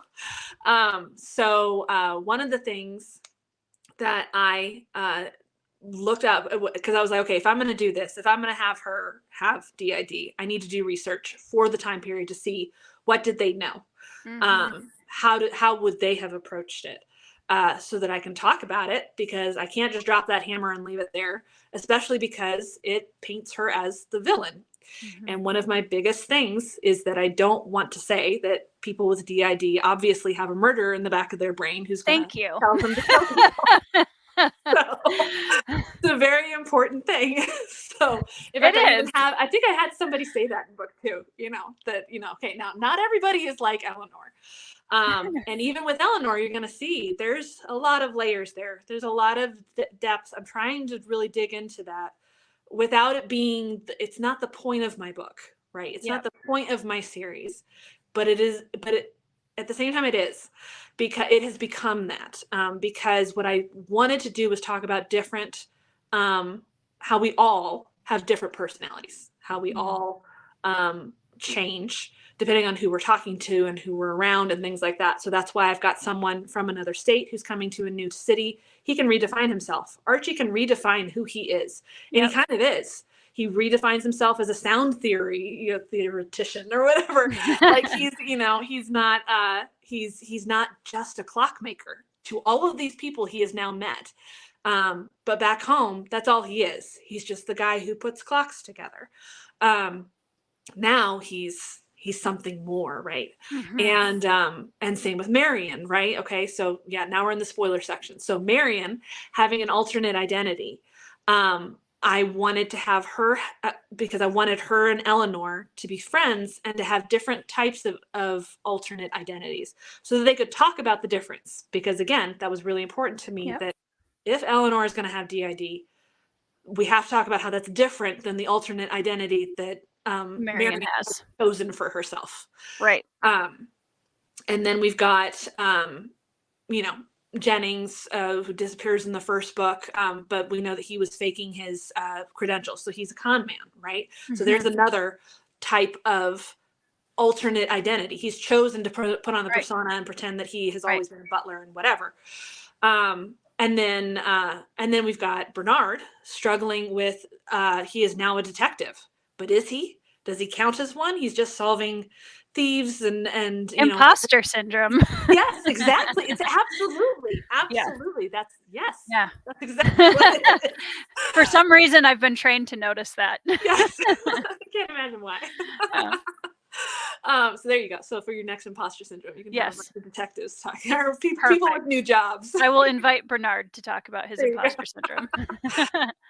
But yeah, am I a detective? And I want to start, I want to be Sherlock Holmes, and how we all come into life with these dreams and aspirations, and I want to be a world famous author or whatever, which actually I want to say that is not my dream. I want to support my family. I do not want to be a celebrity. They go through so much crap. And I'm not being very Victorian with my language today. I keep using it. So, but yeah, so I was trying to set up a cast of characters so that now in the second one, you'll see Rosalind struggles with, who am I? Because she's in a wheelchair and she's a wife. And at this time, being a wife meant you had kids. Can she have kids? I don't know. I honestly don't know. Like, I'm going to discover that. But so who is she? Is she just a brain on wheels? She's more than that, right? And Bernard loves her as more than that, but do other people see her as more than that? So anyway, so I've got all this cast of characters who are all looking at the question of, I guess, identity of how do they define themselves in 1901. That's not a modern topic at all. But it's so then we have Eleanor. So I wanted Rosalind to be able to deep dive. And like I said, what I came across was these articles. I found two. That two that had been now today translated into English so that I could read them. So there might have been more, but these were the only two that I could find that I could actually understand myself. And they were about Vivette, or V, and Felida. Felida X, I think is her full. And these were not their real names. They were the names for the reports written by the doctors. And what I found was it didn't surprise me. They didn't understand it at all. And it was a lot of shock therapy and terrible, terrible things being done to these people. And so there's the question of whether that was the trauma that actually caused the DID in the first place. So were they actually like that? Are they faking it? Of course, that's always the big question, right? Is does this particular person actually have DID? Or are they faking it to get attention from these doctors because they're choosing people who aren't well off, it's one of those sad things of history. And that's why in the third one we go to the Medical Lake Asylum. Because again, I wanted to look at, okay, how would she have been treated by an asylum? Because she would have definitely been sent to an asylum. And we'll see what happens with her trial. Like, can she say, she'll argue self-defense, but can the DID even be part of it? Or is it just, no, you're crazy, you need to die? I mean, that was kind of the reaction was a lot of euthanasia, a lot of you're not necessary, right? And then we wonder where Hitler got that idea. Unfortunately, it's been around forever. So it's very sad and it's very hard. So I looked at these articles, took the deep dive into that, and that is honestly what I based a lot of Eleanor's experience on. I decided to, I had originally written her very differently. In fact, and what I meant by the comment about Andrew read it before, the big spoiler, Andrew read it before she even had DID. The baker was a separate character, and then I realized they were the same person. Sure. And once that happened, I realized what I had here. And I love looking at Eleanor and getting to know her better, and going into her story.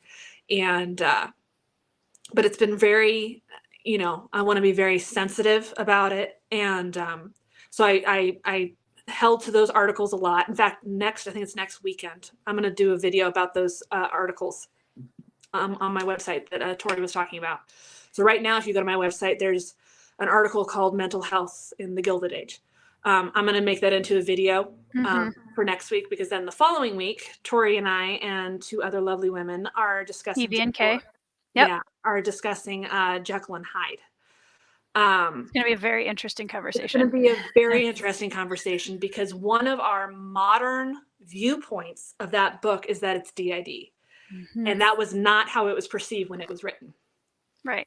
However, it also was. It was this multiple personality, and oh my gosh, do we all have that capability? Oh my goodness, do we all have this multiple personality? This other, we all have wayward thoughts. We all have, I walk into a room and I can't remember what I did. Does that mean that I have an alternate personality? Right. Well, and you see that in history when books like that came out, it almost caused, that sensation, because if you go farther forward in the 60s and 70s, now you have books like Sybil, which are coming back, and that caused a whole big, because it was, so it's a really interesting, you have to be able to separate the actual advancements of how the different mental illnesses were being studied and discovered, versus what the kind of pop culture overlay of that was. Exactly. And then in the end, what I try to do is I'm telling my story through points of view. And I did that on purpose, because then you can have an unreliable narrator. Yes. You can have someone who, this is how Marion would think about this. This is how this is how Rosalind would think about this. This is how Bernard would think about this. So I can go into each of their heads and have them each have kind of a different reaction. And for Marion, of course, it's the hardest, because she knows Eleanor. Right. And she's very dear to her. And she's already said at the beginning of the book, basically, this is the last mother she has. Right. She lost her birth mother, raised by her grandmother. Now her grandmother's dead. And she finds this woman who basically helped raise her. And then the shoe drops at the end of the first book. How is Marion gonna handle that? Right. And can she? Yeah, it's a lot for her to unpack, and that's why I left it there, because I want you to give me the chance to have that conversation over at least the next two books, right? If not through the rest of the series. Yeah, it's a very important discussion, and there's so many parts to it. There are, and that's one thing that I'm going to say. I've been percolating on my reviews for these for 3-4 months now. Yeah. Because I can never decide for sure how I want to articulate it. I don't know if you mind me mentioning that you had asked me to sensitivity read these for Eleanor's character, because DID is something that I've been diagnosed with, which quite a few of my friends on BookTube know. And what strikes me so much about this story is you kind of tackle the issue of misrepresentation in a way that I think people should tackle it. You give us, this is what was thought at the time. This is even potentially what Eleanor thought of herself. This is all we knew at the time. They did not have the same kind of information on these disorders that we do now. And so, the way that people are going to be looking at her is she's dangerous, she's a villain, and all this kind of stuff. And what I really appreciated was that you are opening, it's like you said, that layers of, yeah, this is how people in media so often portray people with DID. Oh, they're the villain. Mm-hmm. But you are changing that question, and you're saying, okay, but let's keep going with that conversation. Right. How are we the reader viewing her? Mm-hmm. How is she viewing herself? How is she being viewed by the people around her? And it opens this whole conversation through the 3 books and beyond that I think is one that is incredibly important when the misrepresentation is so rampant. Mm-hmm. So I appreciated that conversation was being opened in a way where you aren't just trying to sensationalize it, and you're not just trying to, you're coming at it from a completely different angle. So Yeah. Well, thank you. yeah. I was so scared to have you read them. I mean, I won't lie. At the end of book 1, Yeah, and I had a moment, thinking, and and I was like, "Oh no!" Yeah, and I remember because like you knew it already going into it what Yeah. the big drop was going to be. And I remember Andrew was saying, I'm going to warn her that she is the villain because she needs to know that. Is she though? But exactly, and that's the question, Yeah. and that's what I love so much, hearing how many people think she was right to kill her husband. Like, so many people react like yep, give me the hammer. Yeah. And it's like, yeah. Well, and it just So goes to show too that, when we look at crime and we look at mysteries like this, and that it is important to understand the full picture as much as we can, and figure out, where how are all these pieces coming together, because this didn't just, usually there are cases, but usually there's a lot of things underneath that need to be, shown in the perspective as well. yeah, and that's what my goal in my books is to one of my favorite detectives is Father Brown. So G.K. Chesterton. And what I love about him is the layers he shows in the villain. So he shows that that it's a cause and effect. There's a motive, opportunity, and all of that. But what is the motive, and where is that coming from, and where how far back can we trail it back? Not to excuse all terrible things that happen, but We shouldn't. Yeah. but there is a human at the heart of that. Right. Yeah. And so in the end, we have to ask ourselves about the humanity of a person. What is, we're questioning AI. Well, let's forget AI. Before that, what is humanity? What is a person? And that's what Jekyll and Hyde is about. That's what Frankenstein's about. Yep. Is about what is man. And how do we define that, and is there parts of that I think it's one of those eternal questions that we'll never truly know. Yeah, because each person is so unique, and anyway, everyone's got a story. So so I really appreciate that you saw the layers, that you and that you were able to enjoy that, because that was that's honestly my greatest fear with these books is that give me a chance, please let me go deeper with this, and that was the risk I took with the first book. Yep. That was by dropping that hammer and leaving it there. That's a huge risk. And that could be behind the the few 1-star reviews that I've gotten where they didn't leave a comment. And it's very possible that they did not appreciate that. And I totally respect that. And, you and I have talked about how my thing is kids in danger. I can't do kids in danger. And so everybody's got something. Which is funny because now, too, going into Eleanor's DID, like you are going to have to touch on that to some degree. Yeah. Yes. And that's one of those big questions of how am I going to reveal that? And where am I going to go with that? So, but I think Yeah. you know, just from my perspective, what I appreciate so much, and I think what we should all aspire to as authors, because, you know, when I write about something that is a big deal that I don't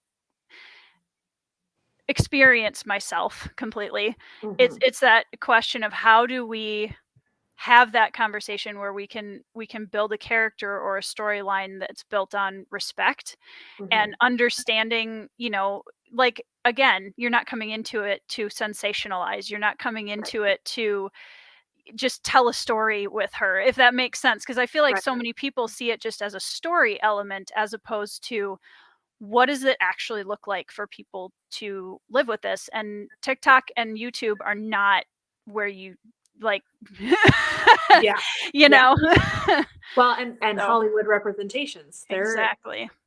Has there been a good one that you've liked? um what's tough, I think, about DID representation in media, there have been a couple that did a better job. Hmm. And I've seen quite a few at this point because I'm one of those people, I can't leave it alone. Like, if I know, I will watch it because I'm like, I want to know How what to people, do it. how does do like what it is and how people are responding to it. Right. Um, there's one called Frankie and Alice that I have not seen yet that I have heard of that Halle Berry stars in. Okay. That I've actually heard is actually like a fairly decent Okay. representation. Um, but, you know, when a lot of the big blockbusters that are coming out are things like Split and The United States of Terra and, like, Hmm. just Fight Club. yep, like, it's really disheartening because it's a sensationalized, "Oh, it would be really easy to make, like, a dangerous person out of this," but the problem is that that really just furthers that damage, that because most people Right. have no idea. Like, they have Right. no idea. Yeah. Yeah. Yeah. Yes. I don't have any So idea. And well, and it that's what was I'm trying to, I'm trying to like you said. So it's all about finding, it's the same thing with historical fiction. It's finding the humanity in it. right. Those touch moments of they're a human too, same with Yeah. historical figures, right? Yeah. So finding that moment of, yes, Abraham Lincoln actually did this or thought this or, did this with his kids, finding those moments of humanity. And that, Mhm. yeah, Yeah. I think that's what's key. Yeah. So Yeah. Well, I mean, do you wanna say anything else on Eleanor for the time being? Or I'm gonna see if anybody else has any other questions yeah, about any other questions? Yeah. spoiler things. Yeah.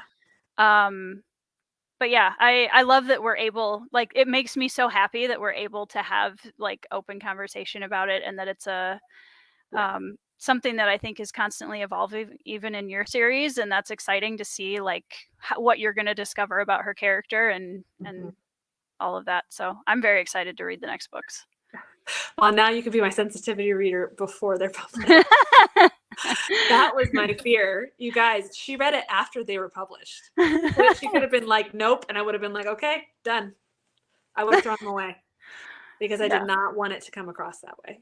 yeah, Yeah, yeah, yeah, and that's, I mean, that's what one of the things that I'm probably going to put in my written review on Goodreads about it too is that, you know, think of this as the layers. Like, we're going to continually peel layers away from this, and it's more of a discussion than a, like, here's what this is. right. And that's a completely different approach. Yeah, yeah. And I guess So that's the whole thing too with the because I started to say it and then I thought I don't know if I can say that with the Motley Crew.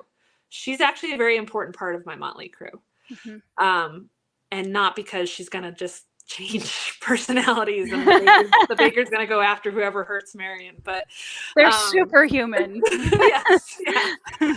But just she's a key player in Mm, all of it, and so picking to be in her head the first book, and then getting into her head in the third one, and that was the one that I was most scared about you reading because that one was hard for me.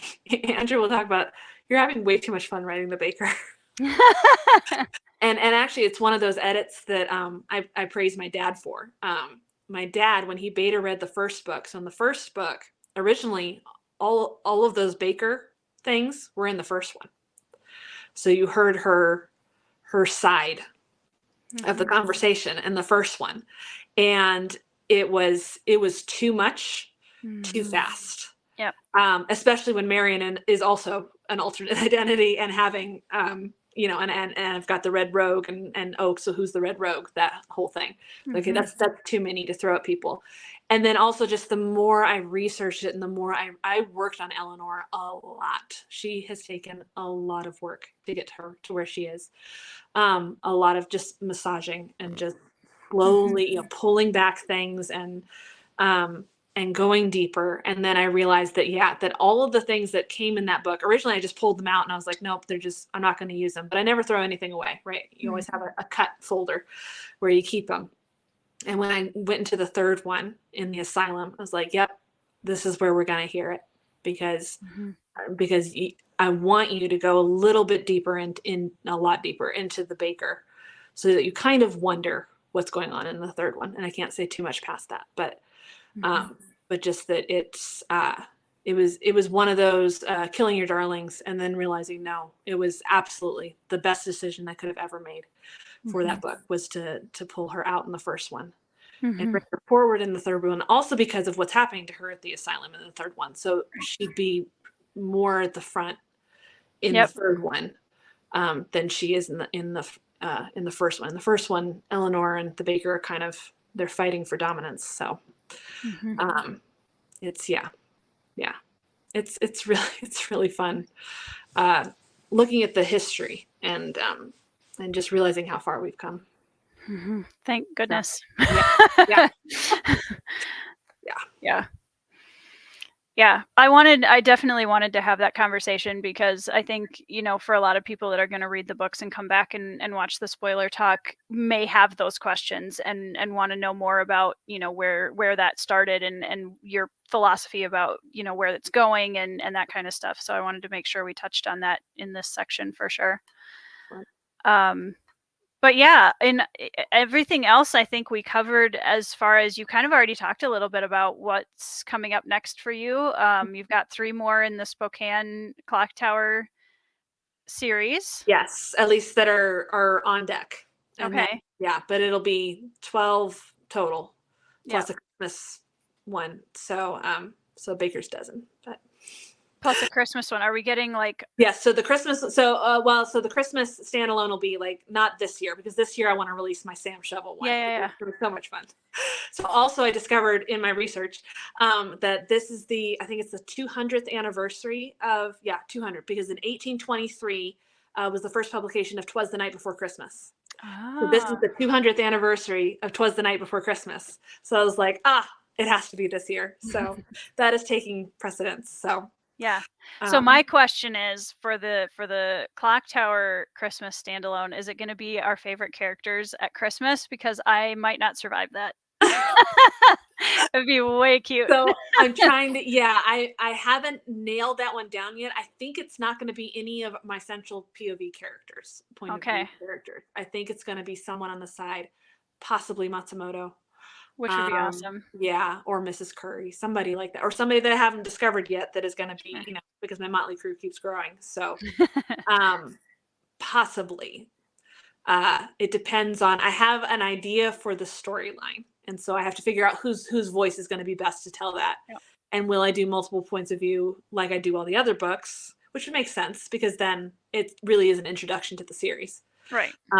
So, but yeah, it would be adorable to have Archie. Well, I can't go too far into that because some people haven't read all the way to the book. That was what I was asking. Yes, yes. Yeah. Oh, there's definitely there's a lot with them. That's yay. Awesome. Well, Tricia, thank you so much for your time. I feel like we could have literally talked for 5 hours about this. I can't believe it's almost been 2 hours. Thank you so much for coming on my channel and for talking about your series and for letting me read it first and foremost. And yeah, I am sure this will not be the last time that we have a chat about who knows what. But like Tricia mentioned, on the 25th, Yes. Last Saturday, yes. Yes, Yeah. on the last Saturday of February. And this is why you should definitely also go subscribe to TRICIA, because beyond the historical content that she has on her channel, we are also planning on a buddy read discussion of Dr. Jekyll and Mr. Hyde, like she mentioned, and that will be me, TRICIA, Kay's Hidden Shelf, and She Was Only Evie. And I can't wait. We started a kind of classics buddy read group. And yeah, that's going to be a really fun discussion. I have no idea what to expect from that book. I have not started it yet. So it's going to be wild. So yeah, definitely join us for that on the 25th. But is there anything else you want to promote, Trisha, before we end the broadcast? I think we touched on everything. I think we did. I think we did a pretty good job. We did good. All right. Well, thank you again. And thank you to everyone in the comments for hanging out with us. For those of you that are here after the fact and watching, thank you for watching back the replay. And yeah, I will see you guys in the next video. Thank Bye, you. everybody.